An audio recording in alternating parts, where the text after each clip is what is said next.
Learn English through stories. As a Man Thinketh, by James Allen. The Thought Factor in Achievement. All that a man achieves and all that he fails to achieve is the direct result of his own thoughts. In a justly ordered universe, where loss of equipoise would mean total destruction, individual responsibility must be absolute. A man's weakness and strength, purity and impurity, are his own, and not another man's. They are brought about by himself, and not by another, and they can only be altered by himself, never by another. His condition is also his own, and not another man's. His suffering and his happiness are evolved from within. As he thinks, so he is; as he continues to think, so he remains. A strong man cannot help a weaker unless that weaker is willing to be helped, and even then the weak man must become strong of himself. He must, by his own efforts, develop the strength which he admires in another. None but himself can alter his condition. It has been usual for men to think and to say, "Many men are slaves because one is an oppressor. Let us hate the oppressor." Now, however, there is amongst an increasing few a tendency to reverse this judgment, and to say, "One man is an oppressor because many are slaves. Let us despise the slaves." The truth is that oppressor and slave are cooperators in ignorance, and while seeming to afflict each other, are in reality afflicting themselves. A perfect knowledge perceives the action of law in the weakness of the oppressed and the misapplied power of the oppressor. A perfect love, seeing the suffering, which both states entail, condemns either. A perfect compassion embraces both oppressor and oppressed. He who has conquered weakness, and has put away all selfish thoughts, belongs neither to oppressor nor oppressed. He is free. A man can only rise, conquer, and achieve by lifting up his thoughts. He can only remain weak, and abject, and miserable by refusing to lift up his thoughts. Before a man can achieve anything, even in worldly things, he must lift his thoughts above slavish animal indulgence. He may not, in order to succeed, give up all animality and selfishness, by any means, but a portion of it must, at least, be sacrificed. A man whose first thought is bestial indulgence could neither think clearly nor plan methodically. He could not find and develop his latent resources, and would fail in any undertaking. Not having commenced to manfully control his thoughts, he is not in a position to control affairs and to adopt serious responsibilities. He is not fit to act independently and stand alone. But he is limited only by the thoughts which he chooses.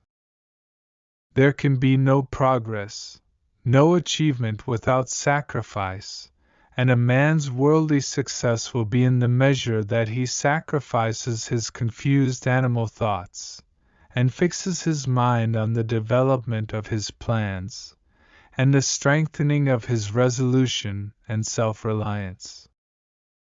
And the higher he lifts his thoughts, the more manly, upright, and righteous he becomes, the greater will be his success, the more blessed and enduring will be his achievements. The universe does not favor the greedy, the dishonest, the vicious, although on the mere surface it may sometimes appear to do so. It helps the honest, the magnanimous, the virtuous. All the great teachers of the ages have declared this in varying forms, and to prove and know it a man has but to persist in making himself more and more virtuous by lifting up his thoughts. Intellectual achievements are the result of thought consecrated to the search for knowledge, or for the beautiful and true in life and nature. Such achievements may be sometimes connected with vanity and ambition, but they are not the outcome of those characteristics. They are the natural outgrowth of long and arduous effort, and of pure and unselfish thoughts. Spiritual achievements are the consummation of holy aspirations. He who lives constantly in the conception of noble and lofty thoughts, who dwells upon all that is pure and unselfish, will, as surely as the sun reaches its zenith and the moon its full, become wise and noble in character, and rise into a position of influence and blessedness. Achievement, of whatever kind, is the crown of effort, the diadem of thought. By the aid of self-control, resolution, purity, righteousness, and well-directed thought a man ascends. By the aid of animality, indolence, impurity, corruption, and confusion of thought a man descends. A man may rise to high success in the world, and even to lofty altitudes in the spiritual realm, and again descend into weakness and wretchedness by allowing arrogant, selfish, and corrupt thoughts to take possession of him. Victories attained by right thought can only be maintained by watchfulness. Many give way when success is assured, and rapidly fall back into failure. All achievements, whether in the business, intellectual, or spiritual world, are the result of definitely directed thought, are governed by the same law and are of the same method. The only difference lies in the object of attainment. He who would accomplish little must sacrifice little. He who would achieve much must sacrifice much. He who would attain highly must sacrifice greatly. Visions and ideals. The dreamers are the saviors of the world. As the visible world is sustained by the invisible, so men, through all their trials and sins and sordid vocations, are nourished by the beautiful visions of their solitary dreamers. Humanity cannot forget its dreamers. It cannot let their ideals fade and die. It lives in them. It knows them as the realities which it shall one day see and know. Composer, sculptor, painter, poet, prophet, sage, these are the makers of the afterworld, the architects of heaven. The world is beautiful because they have lived. Without them, laboring humanity would perish. He who cherishes a beautiful vision, a lofty ideal in his heart, will one day realize it. Columbus cherished a vision of another world, and he discovered it. Copernicus fostered the vision of a multiplicity of worlds and a wider universe, and he revealed it. Buddha beheld the vision of a spiritual world of stainless beauty and perfect peace, and he entered into it. Cherish your visions, cherish your ideals, cherish the music that stirs in your heart, the beauty that forms in your mind, the loveliness that drapes your purest thoughts. For out of them will grow all delightful conditions, all heavenly environment. Of these, if you but remain true to them, your world will at last be built. To desire is to obtain, to aspire is to achieve. Shall man's basest desires receive the fullest measure of gratification, and his purest aspirations starve for lack of sustenance? Such is not the law, such a condition of things can never obtain. Ask and receive. Dream lofty dreams, and as you dream, so shall you become. Your vision is the promise of what you shall one day be. Your ideal is the prophecy of what you shall at last unveil.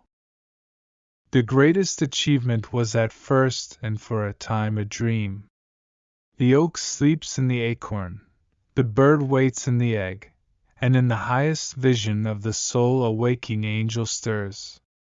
Dreams are the seedlings of realities. Your circumstances may be uncongenial, but they shall not long remain so if you but perceive an ideal and strive to reach it. You cannot travel within and stand still without. Here is a youth hard pressed by poverty and labor, confined long hours in an unhealthy workshop, unschooled, and lacking all the arts of refinement. But he dreams of better things, he thinks of intelligence, of refinement, of grace and beauty. He conceives of, mentally builds up, an ideal condition of life. The vision of a wider liberty and a larger scope takes possession of him. Unrest urges him to action, and he utilizes all his spare time and means, small though they are, to the development of his latent powers and resources. Very soon so altered has his mind become that the workshop can no longer hold him. It has become so out of harmony with his mentality that it falls out of his life as a garment is cast aside, and with the growth of opportunities, which fit the scope of his expanding powers, he passes out of it forever. Years later we see this youth as a full-grown man. We find him a master of certain forces of the mind, which he wields with worldwide influence and almost unequaled power. In his hands he holds the cords of gigantic responsibilities. He speaks, and lo, lives are changed. Men and women hang upon his words and remold their characters, and some-like he becomes the fixed and luminous center round which innumerable destinies revolve. He has realized the vision of his youth. He has become one with his ideal. And you, too, youthful reader, will realize the vision, not the idle wish of your heart, be it base or beautiful, or a mixture of both, for you will always gravitate toward that which you, secretly, most love. Into your hands will be placed the exact results of your own thoughts. You will receive that which you earn, no more, no less. Whatever your present environment may be, you will fall, remain, or rise with your thoughts, your vision, your ideal. You will become as small as your controlling desire, as great as your dominant aspiration, in the beautiful words of Stanton Kirkham Davis. You may be keeping accounts, and presently you shall walk out of the door that for so long has seemed to you the barrier of your ideals, and shall find yourself before an audience. The pen still behind your ear, the ink stains on your fingers, and then and there shall pour out the torrent of your inspiration. You may be driving sheep, and you shall wander to the city bucolic and open-mouthed. Shall wander under the intrepid guidance of the Spirit into the studio of the Master. And after a time he shall say, I have nothing more to teach you. And now you have become the Master, who did so recently dream of great things while driving sheep. You shall lay down the saw and the plane to take upon yourself the regeneration of the world. The thoughtless, the ignorant, and the indolent, seeing only the apparent effects of things and not the things themselves, talk of luck, of fortune, and chance. Seeing a man grow rich, they say, "How lucky he is!" Observing another become intellectual, they exclaim, "How highly favored he is!" And noting the saintly character and wide influence of another, they remark. How chance aids him at every turn! They do not see the trials and failures and struggles which these men have voluntarily encountered in order to gain their experience. Have no knowledge of the sacrifices they have made, of the undaunted efforts they have put forth, of the faith they have exercised, that they might overcome the apparently insurmountable, and realize the vision of their heart. They do not know the darkness and the heartaches. They only see the light and joy, and call it luck. They do not see the long and arduous journey, but only behold the pleasant goal, and call it good fortune. Do not understand the process, but only perceive the result, and call it chance. In all human affairs there are efforts, and there are results, and the strength of the effort is the measure of the result. Chance is not. Gifts, powers, material, intellectual, and spiritual possessions are the fruits of effort. They are thoughts completed, objects accomplished, visions realized. The vision that you glorify in your mind, the ideal that you enthrone in your heart, this you will build your life by, this you will become. Vocabulary words: equipoise, balance, stability, or equilibrium. Impurity, the quality of being impure or contaminated. Absolute, complete, total, without any exceptions or limitations. Oppressor, someone who unjustly controls or mistreats others. Cooperators, individuals who work together or collaborate. Misapplied, used in a wrong or inappropriate way. Virtuous, having high moral and ethical standards, morally upright. Condemns, expresses strong disapproval or criticism. Compassion, a feeling of deep sympathy and concern for others' suffering. Animality, the quality of behaving like an animal, often in a base or instinctive manner. Methodically, in an organized, systematic, and orderly manner. Magnanimous, showing generosity, kindness, or a noble spirit. Consecrated, dedicated or set apart for a sacred purpose. Serene, calm, peaceful, and undisturbed. Equanimity, mental and emotional stability, especially in difficult situations. Uncongenial, not suitable or friendly, not in harmony with one's preferences. Tempestuous, characterized by storms, turbulence, or strong emotions. Stardust, a metaphorical reference to the fine particles of matter scattered throughout the universe. Visionary, a person who has imaginative and creative ideas about the future.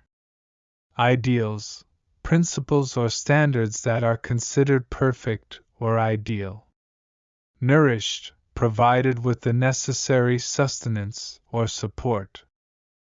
Prophecy, a prediction or a statement about a future event. Acorn, the small seed of an oak tree. Regeneration, the process of renewal or rebirth. Unyielding, firm, steadfast, not giving way or surrendering.